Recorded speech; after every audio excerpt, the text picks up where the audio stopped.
उसने तुरंत लालाराम को ही ललकार दिया, ये कह दिया कि इसी समय तुम्हें गोली से उड़ा दूंगी। अब ये सुनते ही लालाराम भी दंग रह गया। तुरंत पलटकर बोला, मैंने तुझे जमीन से आसमान पर पहुंचाया है। ये सुनते ही कुसुमा का पारा सत्वे आसमान पर पहुंच गया।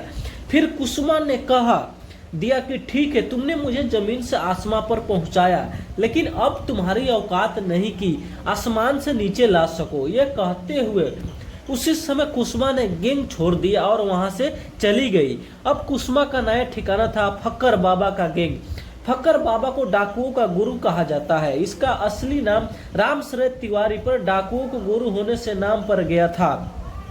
फक्कर बाबा असल में रामसरे लूटपाट और डकैती के साथ भगवान पर बहुत भरोसा करता था। उनकी पूजा अर्चना करता था और डाकुओं को प्रवचन भी सुनाता था।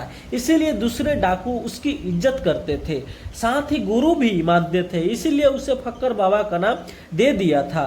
अब यहाँ पर कुसुमा का कद फक्कर बाबा के बाद दूसरे नंबर पर हो गया। फक्कर बाबा कुसुमा को बेहतर तरीके से जानता था, इसीलिए उसे ट्रेनिंग दी। कहा जाता है कि कुसुमा अब हैंड ग्रेनेड से लेकर स्टेन गेंद भी चलाने लगी। किसी को मारने के लिए फक्कर बाबा सोचता, उससे पहले ही कुसुमा निशाना बना देती थी। कहा जाता है कि उस जमाने में एक बार जब पुलिस और डाकुओं के बीच एनकाउंटर हुआ था, तब कुसुमा ने 3 पुलिस वालों को भी गोली मार दी थी। ये भी कहा जाता है कि कुसुमा या तो अपने दुश्मनों को गोली मार देती थी या फिर बुरी तरह से तड़पाती थी। ऐसी हुई घटनाएं सामने आई जिनमें उसने जलती हुई लकड़ी से किसी के शरीर को दाग दिया था। कभी जंजीरों से बांधकर हंटर भी मारती थी। जब वो घर छोड़कर माधव संग भागी थी और लौटने के बाद पिता ने कुसुमा की जहां शादी कराई थी, कुसुमा ने उन ससुराल वालों से भी बदला लिया। एक दिन वो अपने गैंग के साथ ससुराल गई और पति एवं उसके परिवार की महिलाओं को खूब पीटा था। उसने जलौन की एक महिला और उसके बच्चे को भी जिंदा जलाकर मार डाला था। कुसुमा इतनी खतरनाक बन चुकी थी कि उसके सामने अब किसी की नहीं चलती थी। साल 1995 की बात है, जब उसने एक रिटायर हरदेव आदर्श शर्मा को ही अगवा कर लिया था। अपहरण के बाद बाकायदा लेटर भेजकर 50 लाख की फिरौती मांगी थी। कुसुमा की तरफ से लेटर पर पूरी डिटेल के साथ पैसे कब, कहां और किस समय पहुंचाना है, ये सब कुछ लिखा हुआ था। लेकिन समय पर रिटायर एडीजी की परिवार फिरौती नहीं दे सका, बल्कि कुछ दिनों की और मोहलत मांग ली। लेकिन कुसुमा किसी की मोहलत नहीं बल्कि मौत देती थी। इस मामले में भी मौत ही मिली।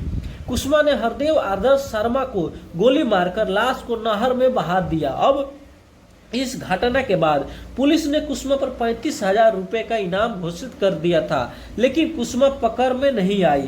कुसुमा और फक्कर बाबा दोनों चुनाव में भी अपने पहचान वाले को जीत दिलाने के लिए धमकी देने लगे थे। प्रधानी चुनाव के साथ लोकसभा और विधानसभा चुनाव में भी प्रत्याशी को वोट देने के लिए धमकी देते थे।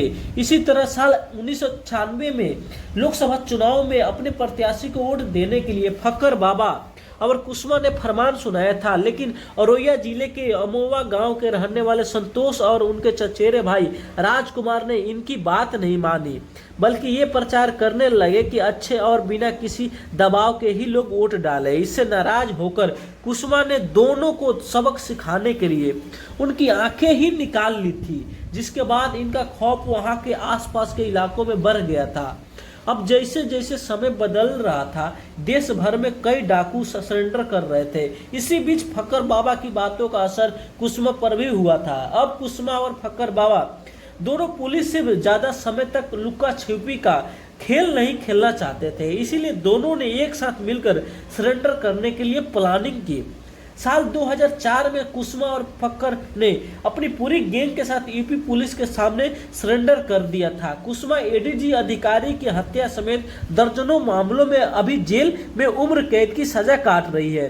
अब वो जेल से फक्कर बाबा के कहने पर ही पुजारन बन चुकी है। जेल में सुबह शाम को पूजा पाठ करने के लिए गीता और रामायण सुनती है।